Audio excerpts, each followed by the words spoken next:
दोस्तों नमस्कार। दोस्तों मेरा नाम है धर्मवीर जारवाल और ये है नीतीश कुमार। आप सभी जानते हैं बिहार के मुख्यमंत्री नीतीश कुमार जी, और पलटू राम आप इनको बोल सकते हैं। आज नौवीं बार इन्होंने अपनी सरकार बनाई है, इधर उधर काट छाट गठजोड़ करके कैसे तैसे इन्होंने अपनी फिर से अपनी सरकार बना ली है। ये बड़ी अच्छी काबिलियत है नीतीश जी के अंदर कि कुछ भी हो कैसा भी हो अंत तक कभी किसी को अपने सारे राज नहीं बताते, अंत में जाके पता चलता है कि भैया दोबारा से नीतीश कुमार जी की सरकार बन रही है। और नीतीश जी की सरकार आज इन्होंने दोबारा बना दी है और इनकी वजह से हमारे देश की राजनीति ना एक अलग ही लेवल पे चले गई है। आप ये कह सकते हैं कि हमारे देश में आज के समय में राजनीति के नाम पर सिर्फ और सिर्फ कॉमेडी चल रही है। क्या कॉमेडी चल रही है मैं आपको बताता हूँ। दोस्तों ये नीतीश कुमार है जिन्होंने एक जमाने में एक बकायदा प्रेस कॉन्फ्रेंस में ये कहा था कि मैं मर जाऊंगा पर कभी भी उनके साथ नहीं जाऊंगा। यकीन नहीं हो रहा आपको? आप देखिए इस वीडियो के अंदर। मर जाना कबूल है, उनके साथ जाना हमको कभी कबूल नहीं है, ये अच्छी तरह जान लो।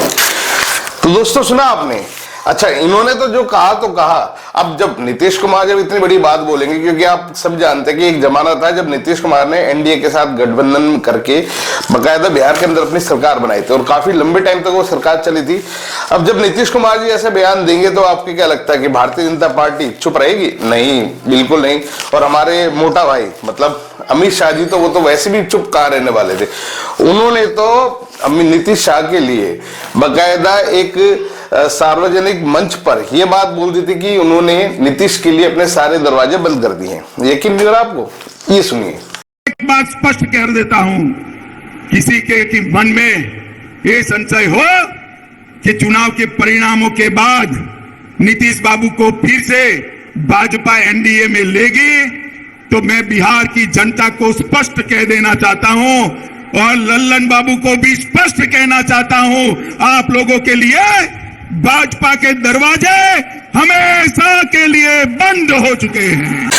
तो दोस्तों आपने सुना क्या कुछ कहा अमित शाह जी ने। खैर अमित शाह ने जब इतनी बड़ी बात बोली तो हमारे जो देश के प्रधानमंत्री जी है मोदी जी, जो तो जाने ही जाते हैं अपने खास बातचीत के लिए, जिस तरह की वो एक शैली मतलब एक बातचीत की शैली जो यूज करते हैं या किस तरीके से वो लोगों को भिगोकर जूता मारते हैं वो आप सभी जानते हैं।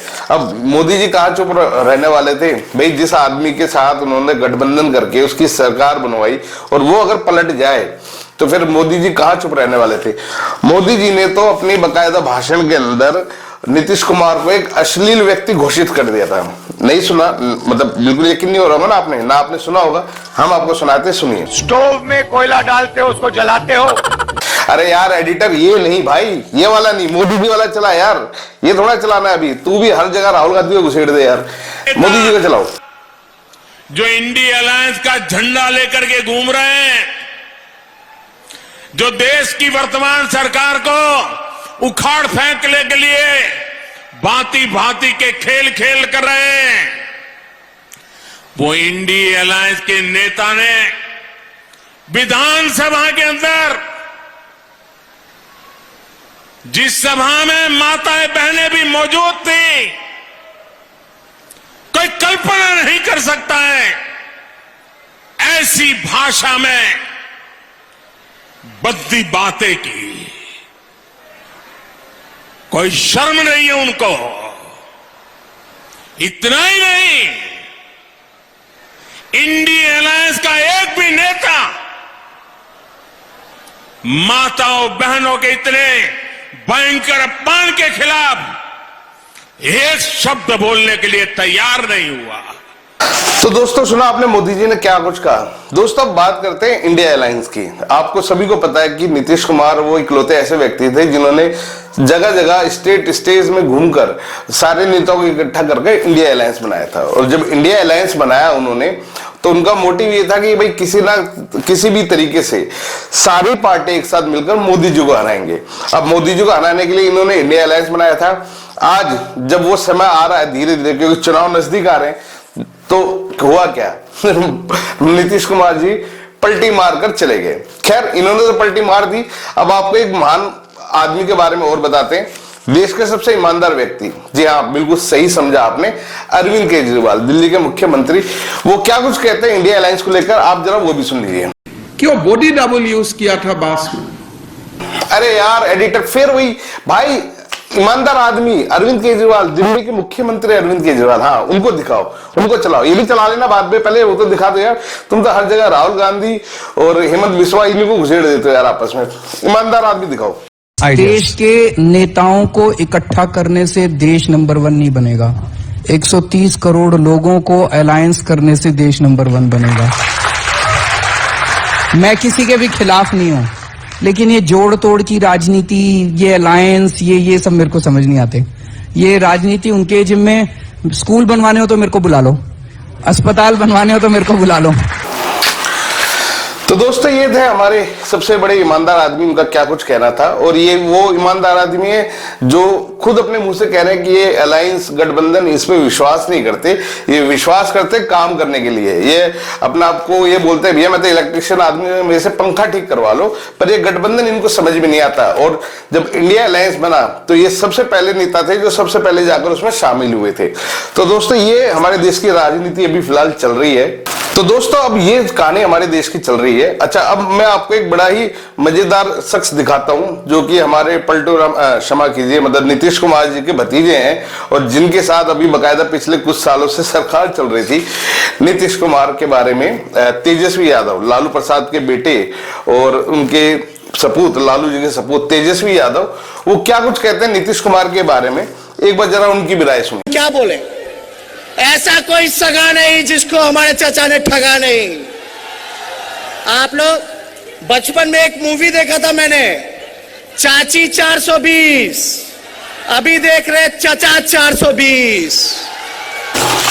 तो सुनो दोस्तों, आपने क्या कुछ कहते हैं नीतीश बाबू के बारे में तेजस्वी यादव, जो एक जमाना था नीतीश कुमार की बड़ाई करते में उनकी जीभ नहीं थकती थी। चाचा चाचा भतीजा ये दोनों चल के बिहार के अंदर भयंकर इन्होंने मचा रखा था। आज उनका क्या कहना अपने चाचा के बारे में।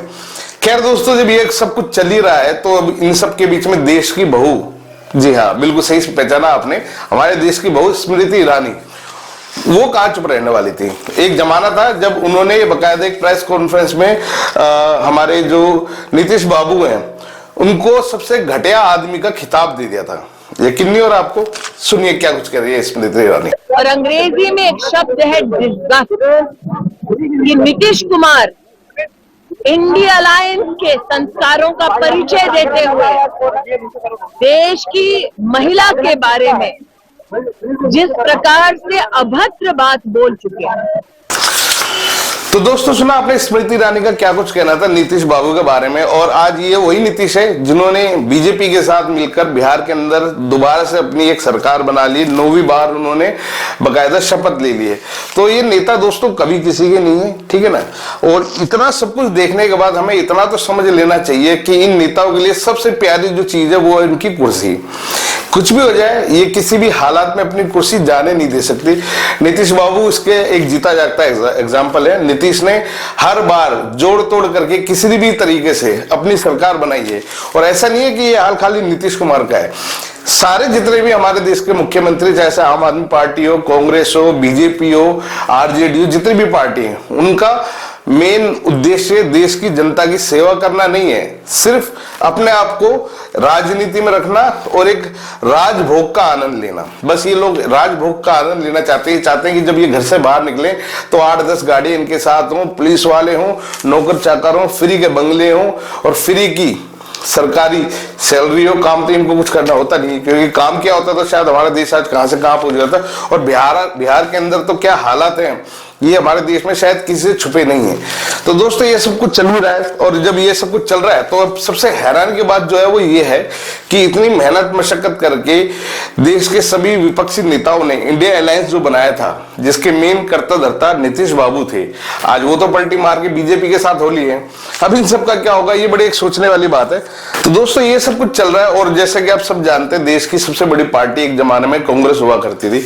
अब कांग्रेस के अंदर एक अलग ही कॉमेडी चल रही है। हमारे जो राहुल बाबू है, राहुल जी, पप्पू नहीं बोलूंगा मैं, क्योंकि पप्पू सब लोग बोलते, मैं क्यों बोलूं, मुझे क्या जरूरत पड़ रही है उनको पप्पू बोलने की। खैर वो पप्पू है भी नहीं। तो जितने भी लोग हैं इनमें हमारे जो राहुल गांधी है, ये अपनी एक अलग ही लेवल की कॉमेडी चला रखी इन्होंने देश के अंदर। आपके यकीन आ रहा, अरे एडिटर चलाओ भाई, जो तुम दिखा रहे थे ना दिखाओ जरा एक बार, वो भी दिखाओ। सुबह उठते हो, चाय गरम करने के लिए स्टोव में कोयला डालते हो, उसको जलाते हो। दोस्तों ये उनकी कॉमेडी होगी। अब जब कॉमेडी चल रही है तो बीजेपी के पीछे रहने वाली है, क्योंकि भैया हर तरह का आदमी हर पार्टी के अंदर है। तो हमारे जो बीजेपी के हेमंत बिस्वा जी हैं, एक बार जरा उनकी कॉमेडी भी देख लो आप। अरे एडिटर साहब चलाओ, अब चलाओ आप जरा एक बार वो। क्यों बॉडी डबल यूज किया था बास में? मतलब बास का सामने जो राहुल गांधी को दिखाई देते हैं वो राहुल नहीं होता है, बाहर ही यूज है बॉडी डबल, दैट इज। तो दोस्तों ये सब पूरी कहानी चल रही है, तो ठीक है। अब मजे की बात यह है कि इन सबको देखते हुए जो हमारे लालू प्रसाद के बेटे हैं तेजस्वी यादव, ठीक है, डिप्टी सीएम जो कि बिहार के रह चुके हैं, ठीक है, अब वो उन्होंने अपना एक नीतीश के खिलाफ एक बकायदा अपने एक जंग का ऐलान कर दिया आज। उन्होंने बकायदा कहा है और ये अपने मीडिया के सामने उन्होंने भी ये बात बोली है कि 2024 के अंदर नीतीश बाबू की जो पार्टी है वो पूरी तरीके से खत्म हो जाएगी और नीतीश बाबू का करियर अब बिल्कुल खत्म हो जाएगा। अब वो कोई नेतागिरी नहीं कर पाएंगे, ऐसा खुला चैलेंज उन्होंने दिया है। एक बार आप जरा इनको भी सुनिए। और आप लिख के ले लीजिए, जनता दल यूनाइटेड जो पार्टी है 2024 में ही खत्म हो जाएगी, ये निश्चित रूप से लिख लीजिए। और अभी तो खेल शुरू हुआ है, खेल बाकी है। तो दोस्तों ये हमारे देश में राजनीति के नाम पे कॉमेडी चल रही है और ये कॉमेडी भी इतनी घटिया स्तर पर चल रही है जिसका कोई जवाब नहीं है। ये कॉमेडी आप हम रोज देखते हैं, ठीक है। हमारे देश के नेता इस कॉमेडी के जरिए हमें बताना भी चाह रहे हैं कि भैया देख लो, ये जो नेता है ना हमारे देश के, वो ये है, इस लायक है ये लोग। परंतु उसके बावजूद भी हो क्या रहा है, हर बार हम इन्हीं नेताओं को वोट डालते, इनको जिताए थे ताकि फिर ये अगली बार से आके हमारा शोषण करे।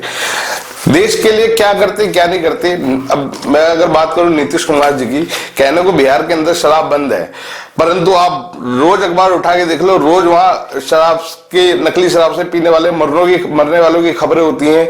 पुलिस ने कितने शराबियों को पकड़ा, इस तरह की खबरें आए दिन अखबारों में आती हैं, टीवी चैनल्स में आती हैं, ठीक है। उसके अलावा वहां की राजनीति, क्राइम किस लेवल पे वो छुपा नहीं है। बिहार के अंदर भुखमरी किस लेवल पे जाके पहुंच चुकी है वो किसी से छुपा नहीं है। तो इस तरह के हालात बने हुए हैं, परंतु उसके बावजूद भी हमारे देश के नेता है ना, इन सबको भूल के अपनी कॉमेडी में लगे हुए हैं। तो दोस्तों आज की इस वीडियो के बारे में आपकी अपनी क्या राय है हमें कमेंट्स करके जरूर बताएं, और देश की राजनीति इसके बारे में आप क्या सोचते हैं हमें कमेंट्स करके जरूर बताएं। और वीडियो अगर सही लगे, अच्छी लगे तो इसको शेयर करना बिल्कुल ना भूलें। धन्यवाद।